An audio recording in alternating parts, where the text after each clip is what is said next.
Bon, ben bonjour à tous et bienvenue à cette vidéo explicative sur comment faire une analyse complète linéaire d'une situation donnée. Donc, je vous présente la situation que je donne pour fin explicative. Donc, cette situation-là, dans le fond, on a un constructeur d'habitation pour lequel vous travaillez puis décide d'évaluer euh, finalement la quantité de mazout consommée en fonction de la température.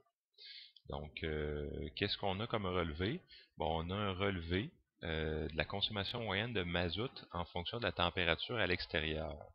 Voici les relevés. Donc, avec une température de moins 13 Fahrenheit, bon, on a une consommation moyenne de 52 litres.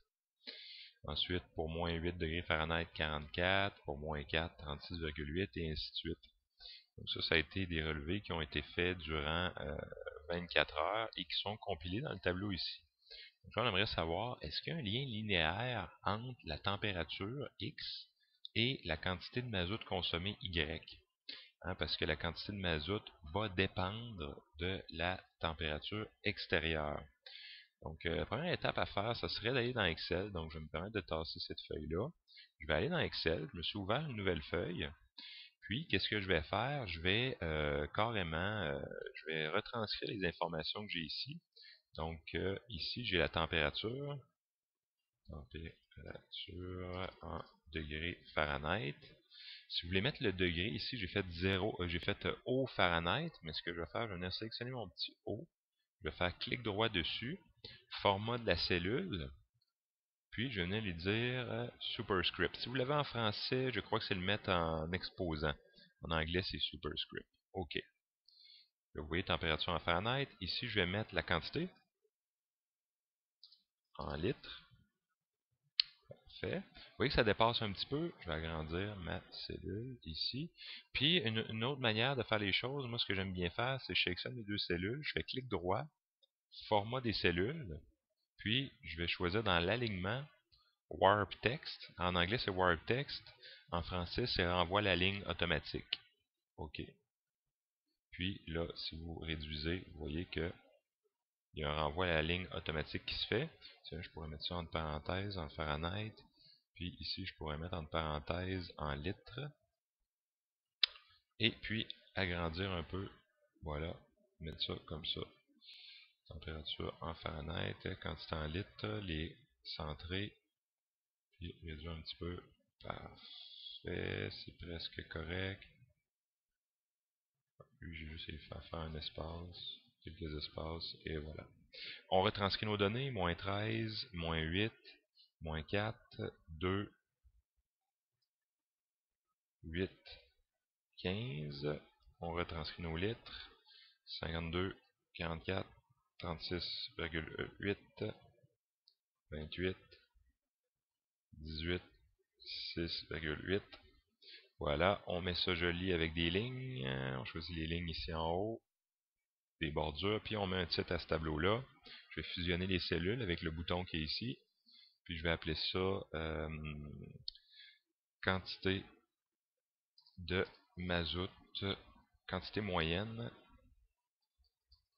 de mazout consommé en fonction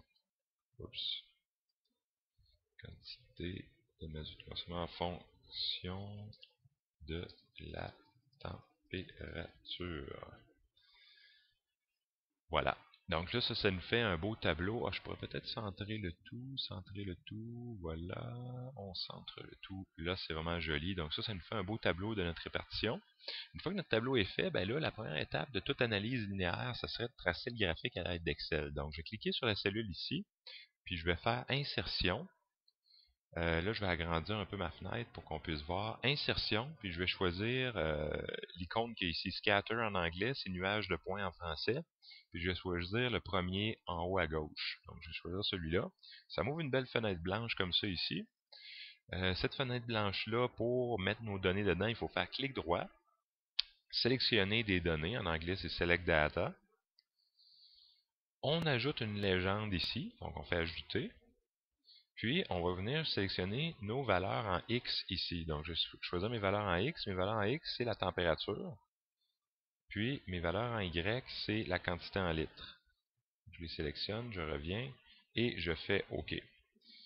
Et je finis par faire OK. Puis là, on voit bien qu'il y a un lien linéaire entre nos données. Par contre, ce tableau-là, ce graphique-là n'est pas conforme aux normes statistiques. Donc, je vais enlever ça ici, la série 1, parce qu'il y a une unique série, donc ça ne donne rien d'avoir ça. Ensuite, on voit ici que l'axe des Y est pas beau, il nous coupe un peu. Donc, ce que je vais faire clic droit sur le 5, format de l'axe, puis je vais mettre Axis Value, je vais mettre -15, parce que j'aimerais qu'elle soit à -15. Close. Donc là, ici, vous voyez que mon axe ici est revenu à -15. Ensuite, ces grilles-là, on peut les laisser, c'est quand même pas si mal. Qu'est-ce que j'aimerais mettre ensuite? Ça serait un titre. Donc, je vais cliquer sur mon graphique. Je clique dessus. Je m'en vais dans Layout. Puis, je vais choisir un titre à mon graphique. Donc, je vais ajouter un Chart Title, un titre à mon graphique, au-dessus du graphique. Puis, le titre, ça va être le même que celui du tableau. Donc, je vais prendre celui du tableau, je vais faire CTRL-C, je vais faire copier, et je vais faire coller. Voilà. Il est peut-être un peu gros, je vais le réduire un peu. Voilà, on réduit. Tiens, c'est plus beau. Ensuite, je vais recliquer dessus. Je vais ajouter des titres à mes axes. Donc, un axe horizontal. Ça, dans le fond, dans l'axe horizontal, c'est mon axe des X, donc c'est la température. Donc, je vais faire copier, coller. J'ai fait la bonne chose. Copier, coller. Température.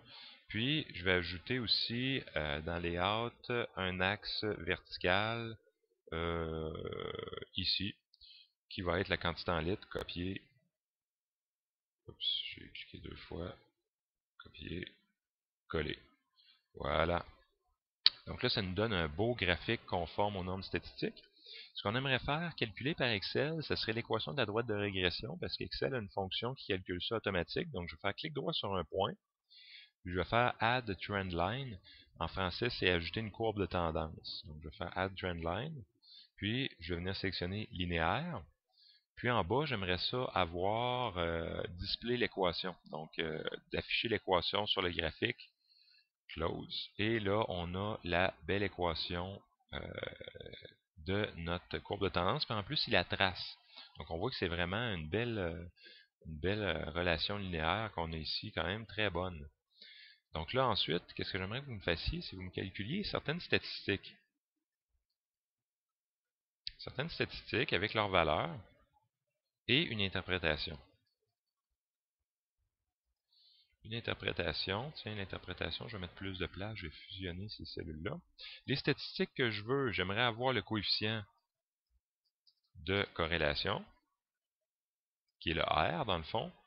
J'aimerais ensuite avoir la pente et l'ordonnée à l'origine.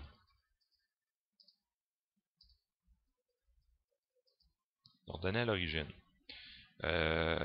Bon, là, ça ne fit pas vraiment. Qu'est-ce que je vais faire? Je vais faire clic droit, format des cellules, warp text. Donc, renvoie la ligne automatique. Renvoie la ligne automatique, c'est beaucoup mieux. Puis, je vais faire ceux-là, je vais tous les fusionner. Parce que ça va être mon interprétation. Fusionner, fusionner, fusionner.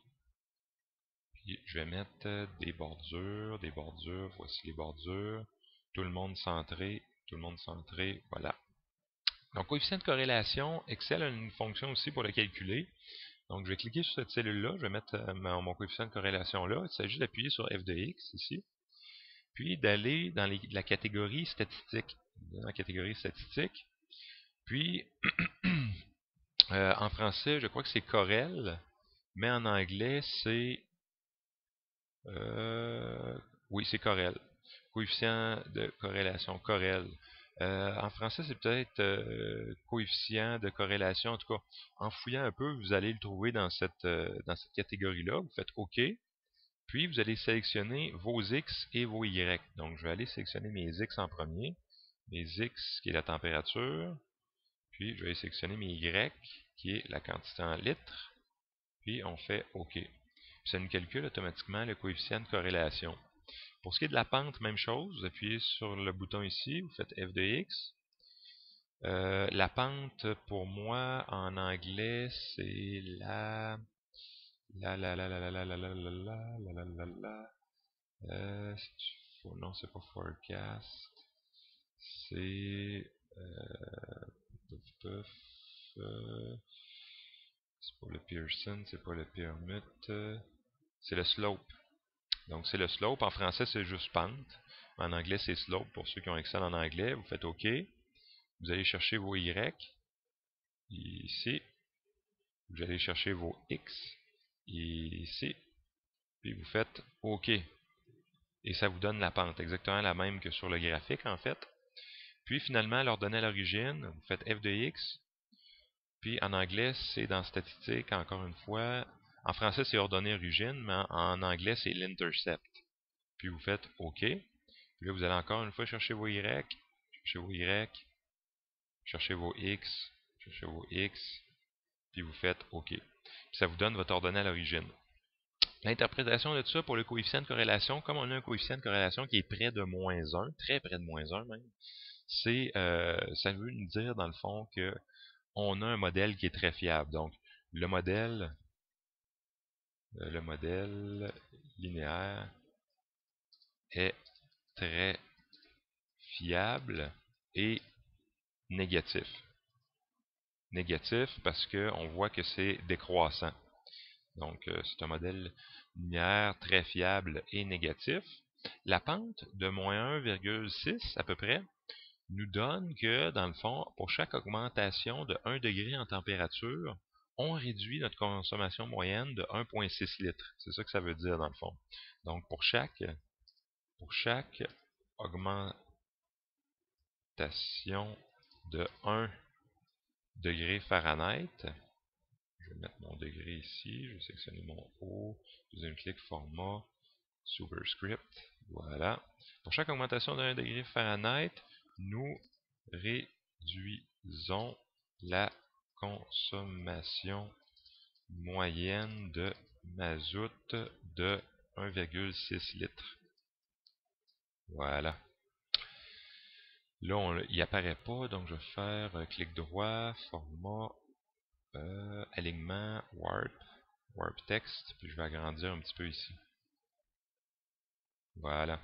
L'ordonnée à l'origine, ça nous donne la consommation de mazout pour une température de 0 degré. Donc, c'est ça que je vais indiquer ici. La consommation moyenne de mazout est de 30, est environ. Chaque augmentation. Bon, la consommation moyenne de mazout est de environ 30,9 litres pour une température de 0 Fahrenheit.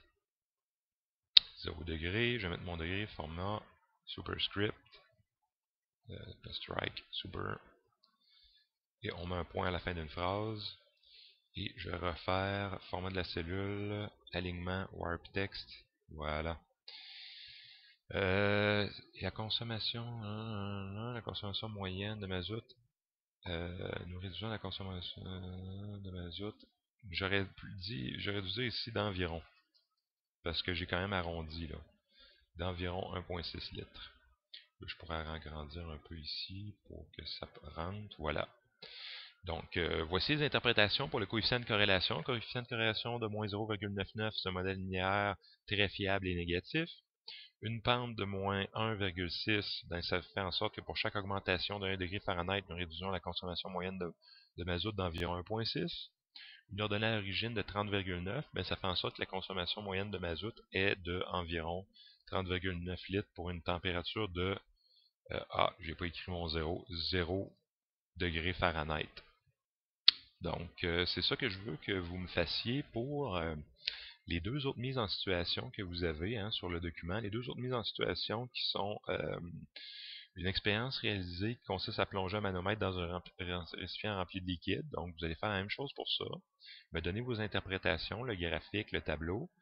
Puis, la même chose ici pour la distance parcourue en fonction, le coût d'utilisation et la distance parcourue. Donc, je vous remercie pour votre écoute et bon travail. Je vais tenter de terminer ce vidéo si je suis capable. Tentative